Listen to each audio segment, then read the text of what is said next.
We're going to start a new theme tonight. आज रात हम नया एक विषय शुरू करेंगे।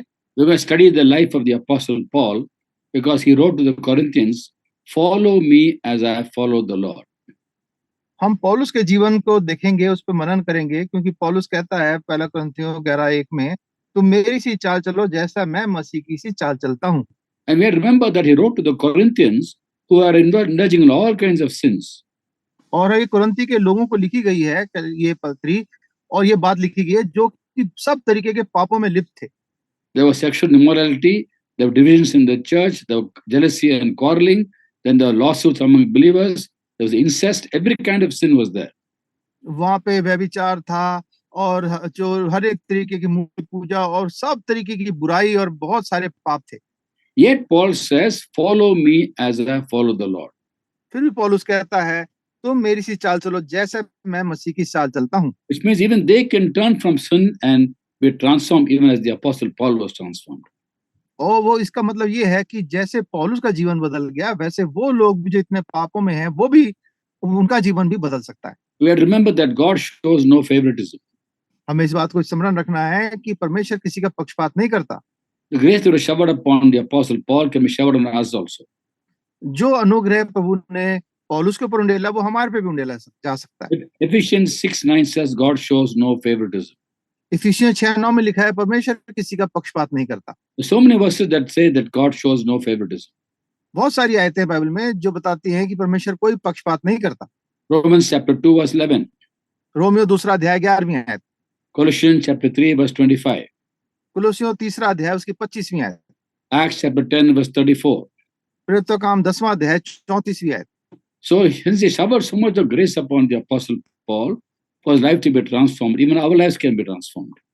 तो परमेश्वर ने जो इतना अनुग्रह पौलुस के ऊपर उंडेला, उसका जीवन बदल गया। उसी तरीके से हमारा जीवन भी बदल सकता है। And the last 2 weeks, I'm looking at how the Apostle Paul wrote to Timothy and said, how the grace of the Lord is poured upon him abundantly, poured out upon him abundantly. और जैसे हम पिछले 2 हफ्ते से मनन कर रहे थे कि पौलुस तिमोथी को लिखता है कि परमेश्वर का अनुग्रह उसके ऊपर बहुतायत से उंडेला गया। In 1 Timothy chapter 1 verse 14, he writes about that. पहला तिमोथी पहला अध्याय की 14वीं आयत में इस बात को हमने देखा, लिखा है। Grace was poured out, faith was poured out, and love was poured out. उसमें लिखा है हमारे प्रभु का अनुग्रह हमारे पे उंडेला गया, विश्वास हम पे उंडेला गया और प्रेम हमारे पे उंडा है, बहुतायत से उंडेला गया। And this transformation in the Apostle Paul was because of the showering, pouring out of God's mercy and grace upon him, and the example for you and me. और ये सब जो बदलाव जो परमेश्वर पौलुस के जीवन में आया, वो परमेश्वर के अनुग्रह से था जो उसके ऊपर हुआ, और वो हमारे लिए भी उपलब्ध है। Let's read 1 Timothy chapter 1. In Hindi we'll read, don't do it in English because to save time. 1 Timothy chapter 1, 13 to 16. Maybe one of you can read in Hindi. हम पढ़ेंगे पहला तिमोथी पहला अध्याय 13 से 16वीं आयत।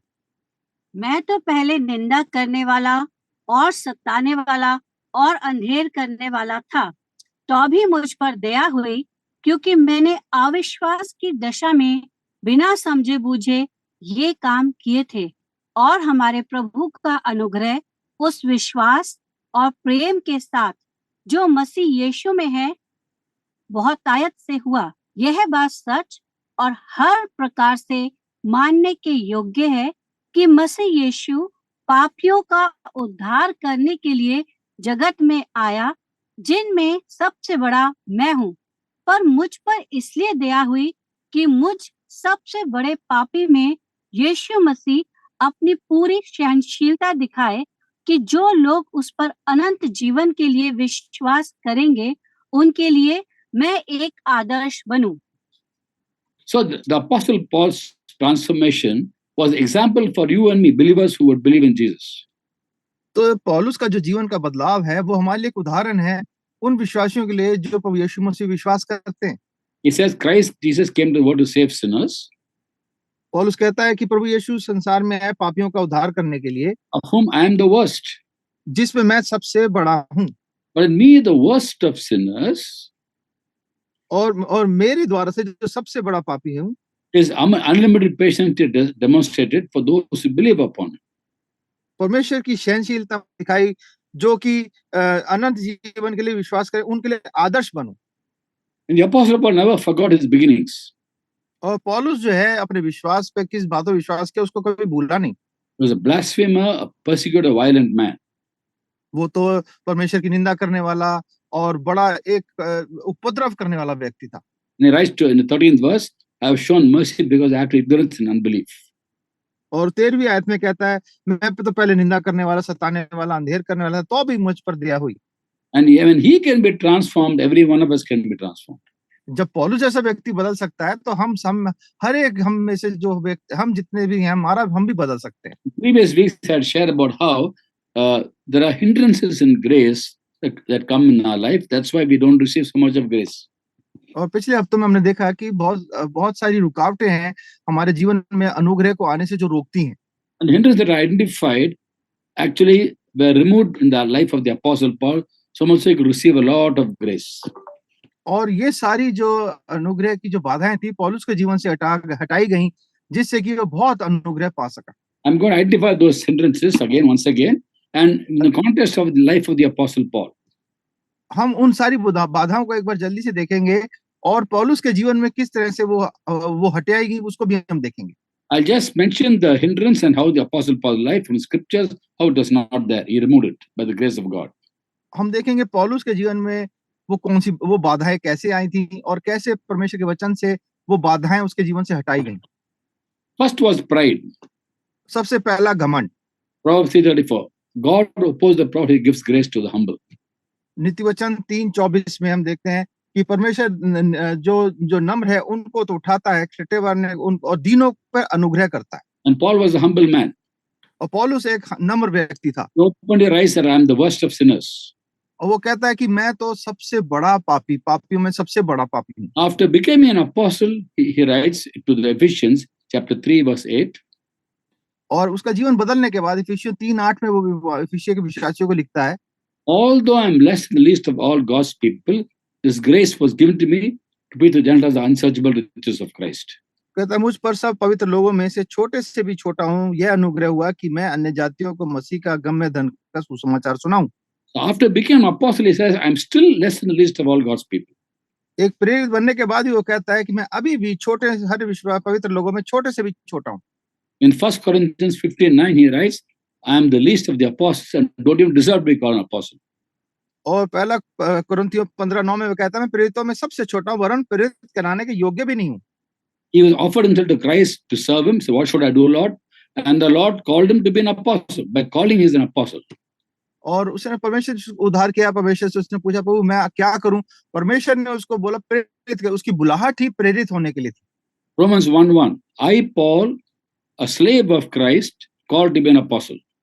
और रोमियो 1:1 में पौलुस कहता है पौलुस की ओर से यीशु मसीह का दास और प्रेरित होने के लिए बुलाया गया। First and foremost, he was a slave of Christ. And because he offered himself as a slave, as a servant, God called him to be an apostle. और सबसे पहले वो एक दास और एक गुलाम के तौर पे आता है, और जब वो बुलाया गया गुलाम के तौर पे, वो परमेश्वर ने उसको प्रेरित सुसमाचार करने एक प्रेरित करके बुलाया। The word used there in many Bibles, it says servant. Doulos, which is actually gulam. It's not das. हाँ, और ये जो यूनानी भाषा में है वो डोलोस शब्द है, दास की जगह। वो दास नहीं है, असल में वो गुलाम शब्द है। A slave labors, a servant works. जो गुलाम है वो तो सेवा करता है और सब आज्ञा मानता है, पर जो दास है वो सिर्फ काम करता है। Laboring is, in the Greek word, laboring means taking a beating. और जो परिश्रम करने का मतलब है, उसका मतलब है कि मार खाना। And therefore, he was a very humble man, the Apostle Paul, so he could receive a lot of grace from God. और पौलुस एक बड़ा नम्र व्यक्ति था, इसलिए परमेश्वर से उसको बहुत अनुग्रह मिला। Second hindrance in receiving grace is bitterness. और दूसरी रुकावट अनुग्रह के रास्ते में जो आती है वो है कड़वाहट। And bitterness actually is an effect, an offshoot or a manifestation of pride. और ये जो कड़वाहट है, ये घमंड का ही एक उसका फल है। When people do harm to us, they speak against us, we get very upset. Our pride is hurt and we get bitter and angry and we develop bitterness. जब लोग हमारे बारे में बुराई करते हैं, कुछ ऐसा बोलते हैं, तो हमारे घमंड को ठेस पहुंचती है और हमारे अंदर एक कड़वाहट बन जाती है। And the book of Hebrews 12:15 says, that we miss the grace of God when we allow bitterness to grow. और इब्रानियों 12:15 में देखते हैं कि जब ये हम इस कड़वी जड़ को बढ़ने देते हैं तो ये जो है हमारे को शुद्ध कर देती है, परमेश्वर के अनुग्रह से वंचित कर देती है। And the Apostle Paul harbored no bitterness against anybody. और पौलुस जो था उसने किसी के लिए भी अपने जीवन में कड़वाहट नहीं रखी। How do you know that? हम इस बात को कैसे जानते हैं? When he was in Rome and in prison, the people outside the prison were preaching the gospel. जब रोम में जेल में था तो जेल के बाहर जो लोग थे वो भी सुसमाचार सुना रहे थे। Some are preaching the gospel out of love and goodwill, some out of envy and rivalry. कुछ लोग तो बड़ी अच्छी मनसा से परमेश्वर का सुसमाचार सुना रहे थे, पर कुछ लोग जो है कड़वाहट से और बदला लेने की भावना से सुना रहे थे। And they were trying to preach the gospel out of envy and rivalry to stir up trouble for Paul while he was in prison. और वो ऐसी और उपद्रव के साथ और झगड़े के साथ और क्रूरता के साथ वचन सुना रहे थे ताकि पौलुस के लिए एक समस्या खड़ी कर सके। They were trying to provoke the jailer to trouble Paul more in prison when he was in prison. वो पौलुस के लिए जो जेल में था, जेलर उसको और सताए, इसके लिए जेलर को वो इस तरह से उल्टा सुसमाचार सुना रहे थे। They were apparently jealous and envious of Paul's ministry. वो पौलुस की सेवकाई और उसकी सेवकाई से वो जलन रखते थे। And Paul wrote about that to the church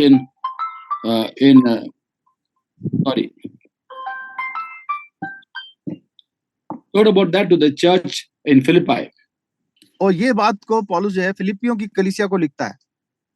And Philippians chapter 1 from 15 to 19 read about that. और फिलिपियों पहला अध्याय उसकी 15 से 19वीं आयत में हम इस बात को पढ़ते हैं।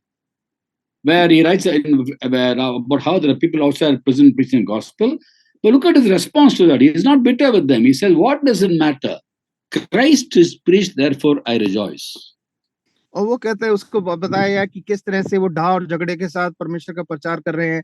और वो कहता है कि उसके करते हैं, पर वो कहता है कि मैं केवल ये, वो कहता है इससे कुछ क्या हुआ, पर अगर प्रभु का सुसमाचार जहां तक प्रचार होता है उसमें मुझे उससे कोई परेशानी नहीं है मुझे। There's no bitterness, no anger, no ill will against them. Although they were trying to provoke the jailer, trouble Paul more. वो जब ये उसके अंदर कोई जलन, कोई कड़वाहट नहीं है, कोई, पर क्योंकि वो जानता है जबकि वो उसको और उकसाने के लिए ऐसा कर रहे हैं। Paul knew when the gospel is preached, people get saved. पौलुस इस बात को जानता है कि जब सुसमाचार प्रचार होगा तो लोगों का उद्धार होगा। There is power in the gospel. क्योंकि सुसमाचार में सामर्थ्य है। You look at the situation with a godly perspective, not a worldly perspective. वो परिस्थिति को परमेश्वर की नजर से देख रहा है, संसारिक नजर से नहीं देख रहा। Now, whatever the apostle Paul preached and taught, he first practiced it. जो भी पौलुस प्रचार करता था और बताता था, उसको पहले अपने जीवन में उसको वो अमल में लाके दिखाता था। For example, he wrote to the Corinthians in the 4th chapter of 1 Corinthians 16-17, I urge you to imitate me. और पहला कुरिन्थियों 4 अध्याय उसकी 16-17 में कहता है, मैं तुमसे विनती करता हूं तो मेरी सी चाल चलो। And for this reason, I'm sending Timothy, who will remind you about my way of life in Christ Jesus, which is what I teach everywhere in every church. और वो कहता है, इसीलिए मैंने तीमुथियुस को, जो प्रभु का मेरा प्रिय है, विश्वास योग्य पुत्र है, तुम्हारे पास भेजा है कि वह तुम्हें मसीह में मेरा चरित्र स्मरण कराएगा, जैसा कि मैं हर जगह हर एक कलीसिया में उपदेश करता हूं। And whatever I preach anywhere in the church, I live it. You know it. It will remind you. Timothy will remind you. वो कहता है कि जो मैं प्रचार करता हूं मैं उसके अनुसार जीता हूं और तीमुथी को तुम्हें स्मरण दिलाएगा। And Timothy knew everything about. और पौलुस तीमुथी इस बात को जानता था क्योंकि वो पौलुस के जीवन को जानता था। वो बड़ा पारदर्शी जीवन था पौलुस का। In 2 Timothy 3:10, Paul writes to Timothy and says, और दूसरा तीमुथी 3:10 में वो पौलुस लिखता है, तीमुथी को बताता है, you know all about my teaching, कि तू मेरे सारी शिक्षाओं को जानता my है, way of life, मेरे चाल चलन my को जानता है, purpose, मनसा को जानता है, faith, patience, love, endurance, persecution, suffering. मेरे विश्वास को, सहनशीलता को, प्रेम को, धीरज, सताए जाने को, दुख उठाने को, सबको तू You जानता know है। everything about me.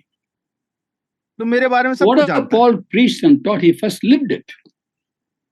जो भी पौलुस प्रचार करता था उसको पहले वो अपने जीवन में उसको अमल करके In Colossians, he wrote in Colossians 3:13, forgive as the Lord forgave. और कुलुस्सियों 3:13 में वो कहता है कि तुम माफ करो, जैसे प्रभु ने तुम्हारे अपराध क्षमा किए वैसे तुम भी करो। When Lord forgives, he forgives unconditionally and doesn't remember wrongs. He puts the wrongs behind. Doesn't remember क्योंकि wrongs. क्योंकि जब प्रभु माफ करते हैं तो उसको फिर दोबारा स्मरण नहीं करते, वो उस बात को भूल जाते हैं। 13th chapter of 1 Corinthians, verse 5, Paul tells the church, love keeps no record of wrongs.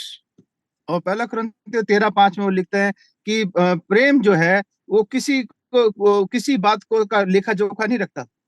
So whatever he taught, he lived it. So there was no bitterness in him, and therefore you could enjoy the grace of God. और जो कुछ वो प्रचार करता था उसके अनुसार जीता था, इसलिए परमेश्वर के अनुग्रह का आनंद उठा सका। Again, going back to Hebrews 12:15, see that no one misses the grace of God and that no bitter root grows up to cause trouble and defile people. इब्रानियों 12:15 में कहता है, ध्यान से देखते रहो, ऐसा ना हो कि कोई परमेश्वर के अनुग्रह से वंचित रह जाए या कोई कड़वी जड़ फूट कर कष्ट दे और उसके द्वारा बहुत से लोग अशुद्ध हो जाएं। The third hindrance we spoke about was idolatry. और तीसरी बाधा जो थी वो थी मूर्ति पूजा। When we discussed based on what Jonah wrote in Jonah chapter 2 verse 8, और हमने इसमें मनन किया था योना 2 अध्याय उसके 8वें आयत के अनुसार, where Jonah says from the belly of the fish, those who cling to worthless idols forfeit the grace that could be theirs. और यहाँ पे योना मछली के पेट से इस बात को लिखता है, बोलता है, हे जो लोग धोखे से व्यर्थ वस्तु पर मन लगाते हैं वे अपने करुणा दान को छोड़ देते हैं। In other words, we forfeit the grace that could be ours when we cling to worthless idols. और दूसरे शब्दों में हम परमेश्वर के जो अनुग्रह हमारे लिए है उसको हम छोड़ देते हैं जब हम मूर्तियों के पीछे व्यर्थ की बातों में लगे रहते हैं। Now, idols are not necessarily a physical idol or murti. और जो मूर्ति की बात हो रही है ये कोई शारीरिक या सामने रखी हुई मूर्ति नहीं है, ये कि कोई बनाई हुई चीज ही नहीं है। We look at the Colossians chapter 3 verse 5 and Ephesians chapter 5 verse 5. Bible also identifies greed as idolatry. When we greedy for something, that something becomes our idol. और कुलिसियों 3:5 में और दूसरा रेफरेंस क्या था भाई? Ephesians chapter 5 verse 5. और इफिसियों 5:5 में लिखा है कि जो हमारे जो शरीर में जो लोभ जो है वो भी मूर्ति के बराबर होती है। So greed is idolatry. मूर्ति पूजा भी लोभ भी मूर्ति पूजा के बराबर है। And therefore, anything that takes the place of God has become an idol for us. और जो भी चीज परमेश्वर की जगह हमारे जीवन में ले ले वही हमारे लिए मूर्ति बन जाती है। It could be family members, हो सकता है हमारे परिवार के लोग हों, it could be a spouse, it could be our parents, brothers, sisters, children, a ministry, or things we have, possessions we got. Even ministry can become an idol. हमारे बाल बच्चे, परिवार, हमारी सेवकाई भी हमारे लिए मूर्ति बन सकती है। Nowadays, social media is an idol for many young people. और आज के समय में जो सोशल मीडिया है ये भी लोगों के लिए, बच्चों के लिए, जवान लोगों के लिए मूर्ति बन गया है। Mobile phone it becomes an idol. Mobile phone जो है एक मूर्ति बन गया है। And therefore, so many things become idols today. और इसी तरह से बहुत सारी चीजें जो है मूर्तियां बन गई हैं लोगों के लिए। And then we should understand how much of time we spend with God and how much of we spend other things which are waste of time. और हमें देखना चाहिए कि हम परमेश्वर के साथ कितना समय बिताते हैं और व्यर्थ की चीजों में, बेकार की बातों में कितना समय बिताते हैं। And if you look at 1 Corinthians 6:12, it says, everything is permissible, everything is not beneficial, everything is permissible, I will not be mastered by anything. और पहला कुरिन्थियों 6:12 में लिखा है, सब वस्तु मेरे लिए उचित तो हैं परंतु सब वस्तुएं लाभ की नहीं, सब वस्तुएं मेरे लिए उचित हैं परंतु मैं किसी बात के अधीन नहीं हूंगा। So these things should not master you. और ये चीजें जो है आपके स्वामी नहीं बन जानी चाहिए। Sometimes mobile phones become master, we become a slave to mobile phones. कई बार मोबाइल फोन हमारा स्वामी बन जाता है और हम उसके गुलाम बन जाते हैं। And therefore, nothing should come in the way of our of the Lord being number 1, number 2, number 3, number 4 in our lives. तो हमारे जीवन में कोई भी बात ऐसी नहीं होनी चाहिए, हमारा प्रभु ही हमारे जीवन में पहला, दूसरा, तीसरा, चौथा, पांचवा स्थान उसी का ही होना चाहिए। Not even our life. हमारा खुद का जीवन भी हमारा नहीं होना चाहिए। The Lord made a very amazing statement which many people don't like to preach about and talk about, and that's found in Luke 14:26. लूका 14:26 में एक बात प्रभु यीशु मसीह ने बोली और जो बहुत से लोग उसके बारे में बात नहीं करना चाहते, प्रचार नहीं करना चाहते। And maybe you could read in Hindi Bible. इसको पढ़ लेते हैं हम। यदि कोई मेरे पास आए और अपने पिता और माता और पत्नी और लड़के बालों और भाइयों और बहनों वरन अपने प्राण को भी अप्रिय न जाने तो वो मेरा चेला नहीं हो सकता। So it says if you any of the relationships takes the place of God, you can't be my disciple, Jesus says. तो प्रभु यीशु मसीह ने बोला कि कोई भी रिश्ते हमारे जो हैं, अगर वो ज्यादा हम प्रभु से प्रिय हो जाते हैं तो वो प्रभु का चेला नहीं बन सकता व्यक्ति। Let's go back to the Apostle Paul. हम पौलुस के पास फिर से लौटते हैं। When people want him not to go to Jerusalem, he's going to get arrested and persecuted, all that they told him. He responds to them in the to the elders in Ephesus in the book of Acts, chapter 20, verse 24. और जब वो Yeah, go ahead, brother. जब उसको पौलुस को यरूशलेम जाना था और सब लोग उसको रोक रहे थे कि मत जाओ क्योंकि वहां पे तो हमारे को सताया जाएगा, पकड़ा जाएगा, तो पौलुस का क्या वो जवाब देता है उसको देखें। In 24th verse of Acts 20, he tells the people, I consider my life worth nothing to me. If only I finish the race and trumpet task the Lord has given me, the task of testifying this gospel of God's grace. और फिर तो काम 20वां अध्याय की 24वीं आयत में वो कहता है, परंतु मैं अपने प्राण को कुछ भी नहीं समझता कि उसे प्रिय जानूं, वरन यह कि मैं अपनी दौड़ को और उस सेवकाई को पूरी करूं जो मैंने परमेश्वर के अनुग्रह के सुसमाचार पर गवाही देने के लिए प्रभु यीशु से पाई है। Nothing came in the way of him serving the Lord. कोई भी चीज पौलुस को के जीवन रास्ते में नहीं आई जो उसकी सेवा करने से प्रभु की रोक सके। No idols in his life. कोई मूर्ति उसके जीवन में नहीं आ सकी। He did not forfeit the grace that came his way. और उस अनुग्रह को जो उसके पास आया उसको उसने हल्का नहीं जाना। Philippians 1:21 he writes, for me to live is Christ, to die is gain. तो फिलिपियो 1:21 में वो कहता है मेरे लिए जीना मसीह और मर जाना लाभ है। Romans 14:8. Romeo 14:8 If you live, we live to the Lord. If you die, we die to the Lord. Whether we live or die, we belong to the Lord. क्योंकि यदि हम जीवित हैं तो प्रभु के लिए जीवित हैं और यदि मरते हैं तो प्रभु के लिए मरते हैं। सो जो हम जिए चाहे मरे हम प्रभु ही के हैं। He realized that the Lord was his life. वो इस बात को समझ सका कि प्रभु उसका जीवन है। And also he encouraged the church in Colossae for them to know that the Lord is their life. और कुलुसी की कलीसिया को भी वो उभार रहा है कि ये उस बात को समझें कि प्रभु ही उनका जीवन है। Therefore they require to keep their hearts and minds on things above. इसलिए उनको अपने मनों को In Colossians chapter 3 from verse 1, Paul writes to the church in Colossae, brother, we seem to have lost you.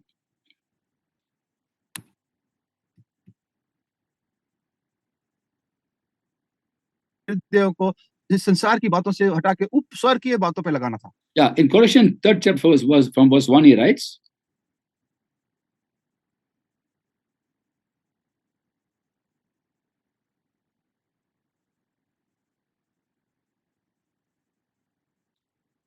Brother Manish, I think he's gone off.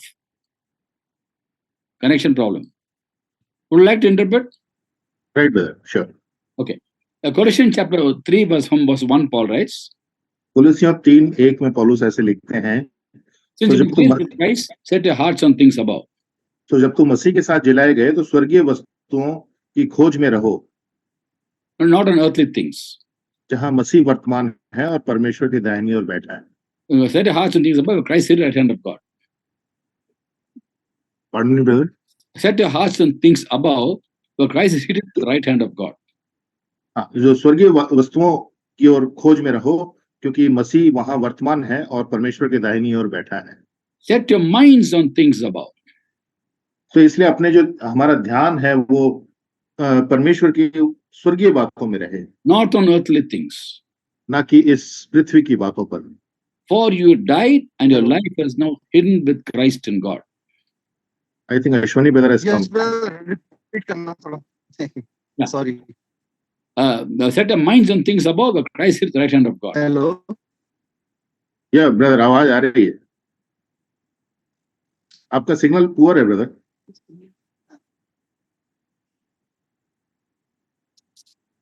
Are you able to hear? So हम स्वर्गीय वस्तुओं की ओर ध्यान लगाएं और मसीह वहां पे वर्तमान है।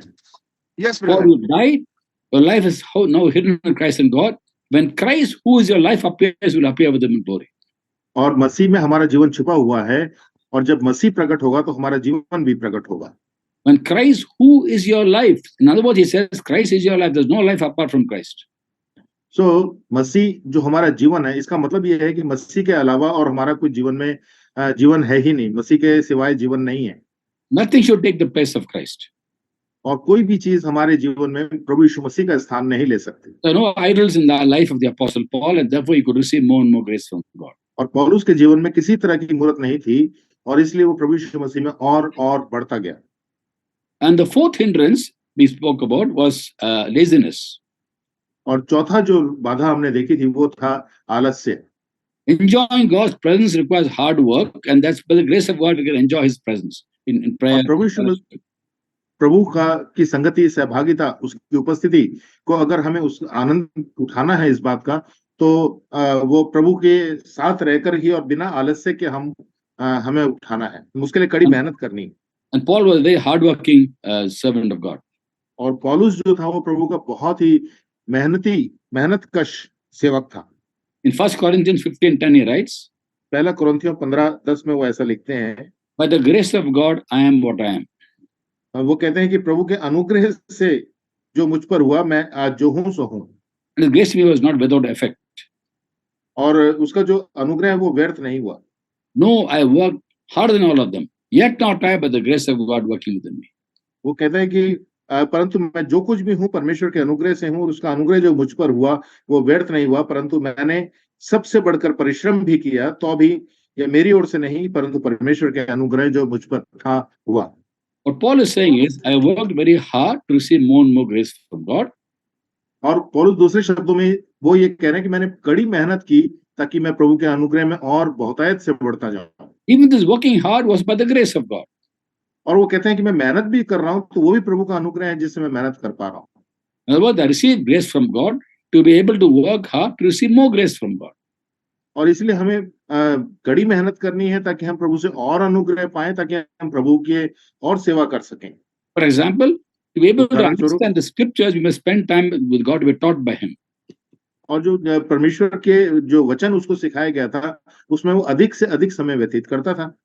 Today the Lord writes the word in our hearts and minds. और प्रभु हमारे जो वचन जो हमारे मनों में है उसको और याद स्मरण दिलाते हैं। But we must spend time with God, work hard to receive the word of God to go into our hearts and minds. लेकिन हमें कड़ी मेहनत करनी है ताकि ये जो परमेश्वर का वचन है वो हमारे हृदय में और हमारे मनों में बैठ जाए। But the Lord fed more than 5,000 men plus women and children and elders with 5 loaves of bread and 2 fish. प्रभु ने 5 रोटी 2 मछली से 5,000 पुरुषों को और उनके साथ स्त्री और बच्चे भी होंगे, उनको रोटियां खिलाया। Then they all began to follow him wherever he went. और इसलिए फिर वो प्रभु के पीछे पीछे चलने लगे जहां जहां वो जाता था। The Lord tells them in John 6:27. और इसीलिए प्रभु उनसे कहते हैं यूहन्ना 6:27 में, do not work for food that spoils, but for food that endures to everlasting life. प्रभु कहते हैं यूहन्ना 6:27 में कहते हैं कि नाशवान भोजन के लिए परिश्रम न करो, परंतु उस भोजन के लिए जो अनंत जीवन तक ठहरता है। We work so hard for things of this world in our work situation, in the marketplace, we work hard to earn money, basically for food, for our sustenance. But he says you work for things that endure to eternal life. That is the word of God. और आज के समय में हम कड़ी मेहनत करते हैं अपने लिए भोजन अर्जित करने के लिए, अपने जीविका को चलाने के लिए हम बड़ी कड़ी मेहनत करते हैं। लेकिन पौलुस बताते हैं कि हमें कड़ी मेहनत करनी है परमेश्वर के वचन के लिए। Food that endures to eternal life is the word of God. जो भोजन है वो नाशवान है, लेकिन अनंत जीवन के लिए हमें मेहनत करनी है। In 24th chapter of Matthew, verse 35, it's written, Jesus says, heaven and earth will pass away, my word will never pass away. मत्ती 24 verse 27 35. मत्ती 24 उसका 35 आयत में पढ़ते हैं, आकाश और पृथ्वी टल जाएंगे परंतु मेरी बातें कभी न टलेंगी, प्रभु यीशु मसीह कहते हैं। So the food that endures eternal life is the word of God. और जो भोजन अनंत काल के जीवन तक ठहरता है वो है परमेश्वर का वचन। To understand the word of God, to grow in the Lord, we have to work hard, and that God gives us grace to work hard and receive more grace. और परमेश्वर के वचन को समझना, उसके लिए ताकि हम उसमें और बढ़ें और वो हमारे जीवन में उसका वचन बना रहे, उसके लिए हमें कड़ी मेहनत करनी है। And the Apostle Paul worked very hard. और पौलुस ने बड़ी कड़ी मेहनत की। Then we find the fifth point. और पांचवी बात जो हमने देखा था, is not resisting the Holy Spirit. When you resist the Holy Spirit, we hinder grace. और पवित्र आत्मा परमेश्वर का सामना हमें नहीं करना है। अगर हम उसका सामना करते हैं तो हम परमेश्वर के अनुग्रह को रोक देते हैं। The Holy Spirit brings the gospel to people who are not saved. He brings the teaching to people who are saved. And when you resist him, we can't grow in the knowledge of God, even know the Lord. और जब हम पवित्र आत्मा परमेश्वर जो है वो सुसमाचार एक व्यक्ति के जीवन में लेकर आते हैं, और अगर वो उसको रोकते हैं तो फिर परमेश्वर का वचन रुक जाता है, अनुग्रह रुक जाता है। When Stephen testified before the Jews, before the Jewish authorities, he tells them in Acts 7:51, स्तिफनुस जब यहूदियों के सामने बोल रहा था, और प्रेरितों के काम 7 उसका 51 आयत में वो ऐसा बोलता है, you always resist the Holy Spirit. वो वहां पे कहते हैं कि जैसा तुम्हारे बाप दादे करते थे वैसे ही तुम भी करते हो। No, you always resist the Holy Spirit. He's telling the Jews. वो 50 वर्स है ब्रदर, तुम सदा पवित्र आत्मा का सामना करते हो। 51. In Hindi it is 50। Okay. Because they were resisting the gospel. Gospel brought to us by the Holy Spirit. By resisting the gospel, they're resisting the Holy Spirit. वो लोग सुसमाचार का सामना कर रहे थे, रुकावट कर रहे थे, और परमेश्वर का सुसमाचार का रुकावट करना पवित्र आत्मा का रुकावट है। Today we are called to be people who receive the anointing, not resist it. और आज हमें पवित्र आत्मा को पाने के लिए लिखा है, ना कि उसको सामना करने के लिए या उसको रोकने के लिए नहीं लिखा। We're called to be thirsty for the Spirit, not resist the Spirit. हमें पवित्र आत्मा के लिए भूखे और प्यासे होना है, और ना कि उसके विरोध में हमें खड़े होना है। There are many things that a Christian can do to the Holy Spirit. और pardon me? There are many things that a Christian can do to the Holy Spirit. और बहुत सारी बातें हैं एक मसीही व्यक्ति अपने कार्यों के द्वारा से पवित्र आत्मा को रोक सकता है। For example, we can quench the Holy Spirit. पहले हम शायद आत्मा को बुझा सकते हैं। 1 Thessalonians 5:19. पहला थिस्सलुनीकियों उसका 5:19 में हम पढ़ते हैं। You can insult the Holy Spirit. Hebrews chapter 10 verse 29. पहला थिस्सलुनीकियों 5:19 में हम पढ़ते हैं, आत्मा को ना बुझाओ। Hebrews 10:29. और इब्रानियों 10:29 में हम पढ़ते हैं, You can insult the Spirit of grace.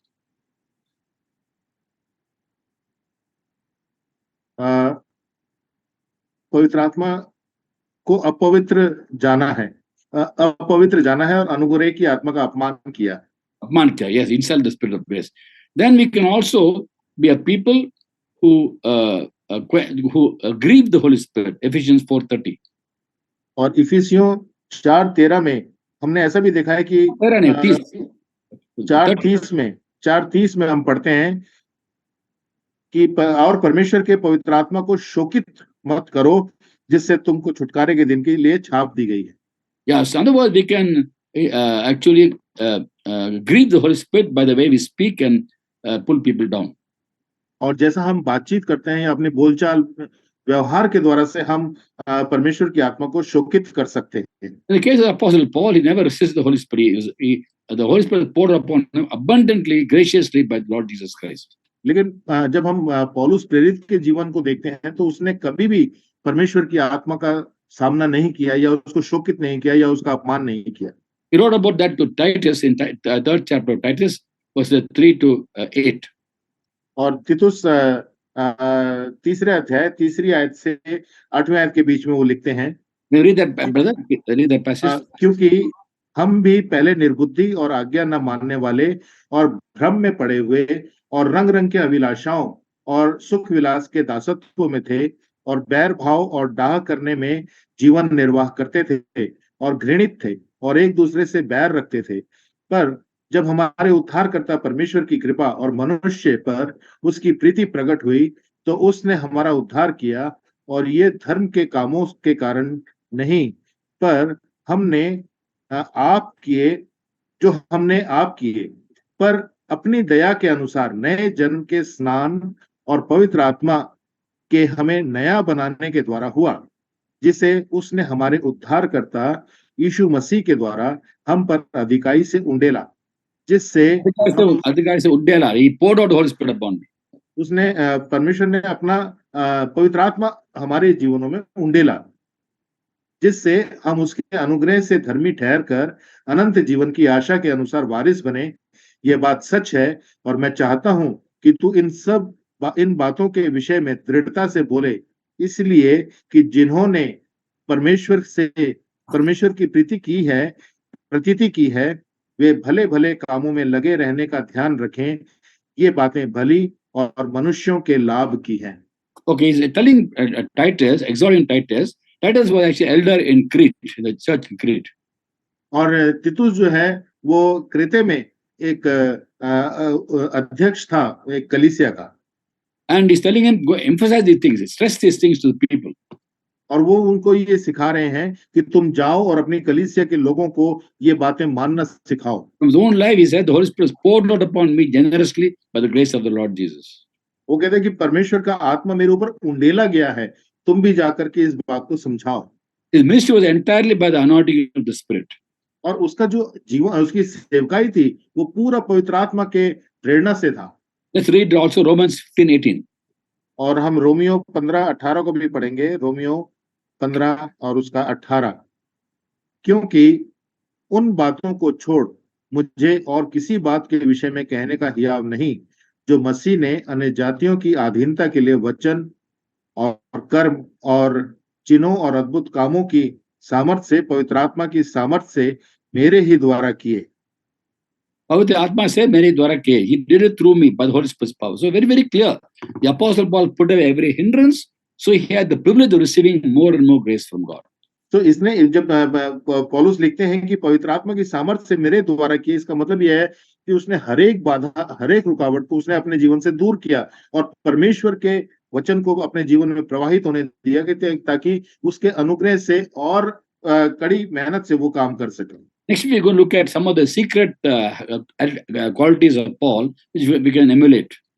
और अगले सप्ताह हम पौलुस की कुछ ऐसी जो छुपी हुई उसकी जो गुण है उसके या उसकी विशेषताएं हैं, उसके ऊपर हम अध्ययन करेंगे अगले सप्ताह। Which God saw and God blessed him so much.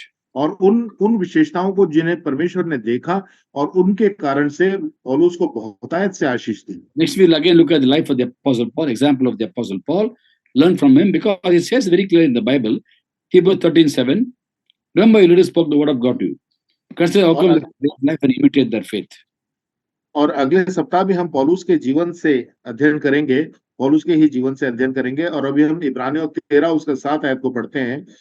जो तुम्हारे अगुवे थे और जिन्होंने तुम्हें परमेश्वर का वचन सुनाया है, उन्हें स्मरण रखो और ध्यान से उनके चाल चलन का अंत देखकर उनके विश्वास का अनुकरण करो। Praise God. So we'll go on time questions, and next week we'll carry on the same thing. So प्रभु की स्तुति हो। और अब हम प्रश्नोत्तरी के समय में जाएंगे और अगले सप्ताह फिर हम पौलुस के जीवनी के ऊपर फिर चर्चा करेंगे।